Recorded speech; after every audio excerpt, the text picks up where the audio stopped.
An update. Let's see. We play on Friday.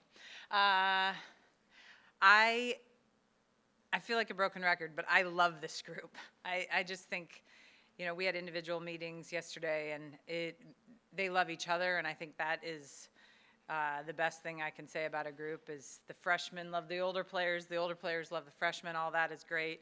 I think we're doing a lot of the good things physically. We still have question marks, so I think we'll see some different people on the court this weekend, but we know Iowa State is really good. It's a really tough first round opening match. And they've got a freshman that we're not going to be able to watch much film on that statistically is kind of tearing things up from their scrimmage. So it'll be fun, but we're excited to get on the way to Wyoming. How do you prepare for things that you can't see on film that you're going to see for the first time when you're on the court? Well, we're trying to find as much high school film as possible, so we're getting at least a taste of her athleticism. She's a great athlete that flies and can hit straight down. So they run a fast tempo. So, I think, Matt, we always talk about that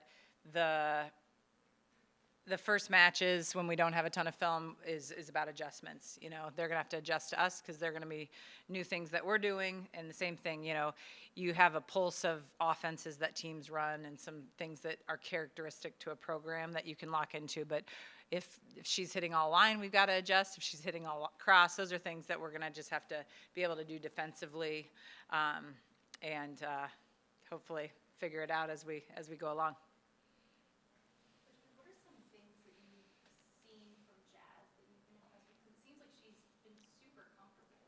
Yeah. I think the first thing you'll notice with Jazz is she's a leader, and the team loves her. And I think that's a tough situation to come in and immediately be welcomed. I think she just has an infectious personality that everyone likes. So that acclimation has gone really well. She's so versatile. I mean, she could set, and we really wouldn't skip a beat. And then offensively, we were meeting with her yesterday, and she said, I didn't know. I'm starting to figure out which shots, because she's really, I call her, she plays old woman volleyball, because she can kind of hit every spot on the court.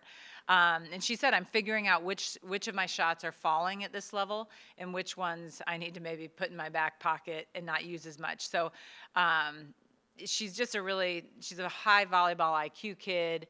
So, she's just going to be able to hit a hard angle, hit a line, roll shot it. She just kind of has everything in her arsenal. You've had players go from the hard court to beach. Have you recruited one that's come from beach? Well, I think both she and Allison had their programs had beach, but they were both hard court too. So I guess I don't see it that they're coming from beach. I think beach can enhance your game, and so I think Jazz, we're really training Jazz right now to serve receive, and she really hasn't done that during her indoor career. But her beach experience, she obviously, in a two-person game, she's serve receiving a lot. It's a different ball, but I think some of that is translating to help her indoor game as we're asking her to do some different things.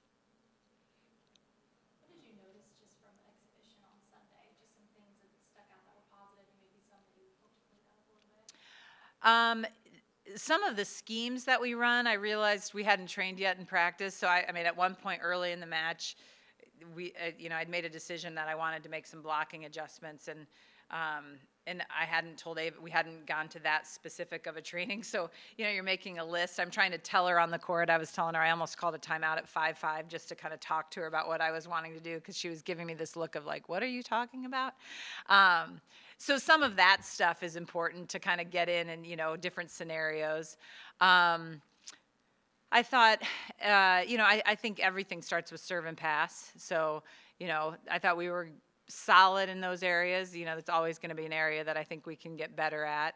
I thought our offensive parity was really good. I don't want to be a one-man show. Nora knows that. We don't want to be the Nora Sis show. We want other people. And I think Kinder did a great job of moving things around.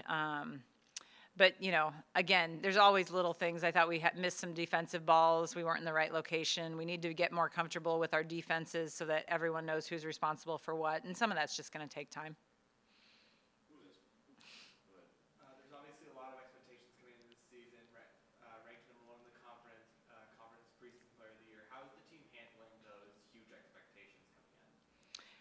We don't really talk about those things. I mean, honestly, none of that matters, So I, I don't even think I've mentioned anything to Nora on preseason stuff. I didn't say anything to the team about the national ranking or the Big East because it's all about where we finish, and I really believe that.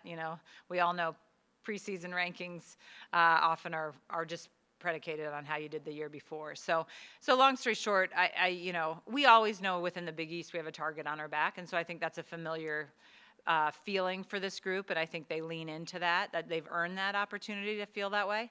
But beyond just seeing what people on the outside, it really is what we're doing moving forward. Where do you feel like Kendra's at in her development as a setter? Yeah, Kendra's taken huge strides. She does everything so well on the court, from defense to blocking to, she's just so fast. I thought she set last year a couple balls really well, and we've really worked to expand her repertoire, I guess I'd say. And, I think the fun thing is she this spring really came in and said, okay, let's rework my hands, and has really bought into some of the adjustments we've made and is setting, I think, the best ball of her career for sure right now. Jayla's obviously a big leader for your guys' team, and obviously she's still close to you guys, not necessarily playing on the court. Is there someone else that you've kind of seen become a leader in her absence on the court?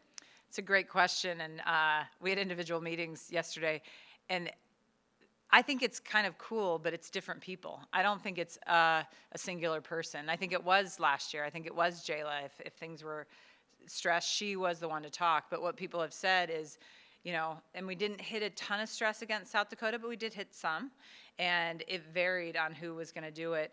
But I don't think it's a I'm going to do it type situation. I think we've got a really nice vibe that, if someone comes in, people are going to listen. I think some of that's going to work itself out, and I think we'll have multiple voices this year, which I actually think is awesome.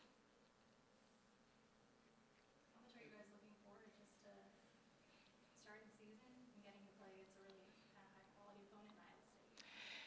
Yeah, this is what you work. This from January on. The opportunity now starts on Friday. So I think everyone's excited. You hope that they can control their nerves. That's why I love the exhibition match, to kind of work through some of that.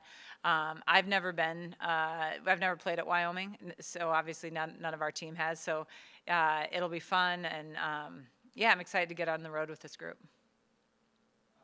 Obviously, DJ still looked pretty packed. How was it to see the student body really turn out for just an exhibition game like that? Yeah, it was awesome, and I talked to our players it's their responsibility to get the student body excited and to build relationships so that they want their friends want to come watch them. And I think we have one of the best game facilities in the country, and when our student body is there, it changes everything. Students bring a different energy than someone my age, right? And, I think that's a really big priority for our team. It's a priority for our marketing to get the students to come and make it a fun event for them, because it makes a huge, huge impact.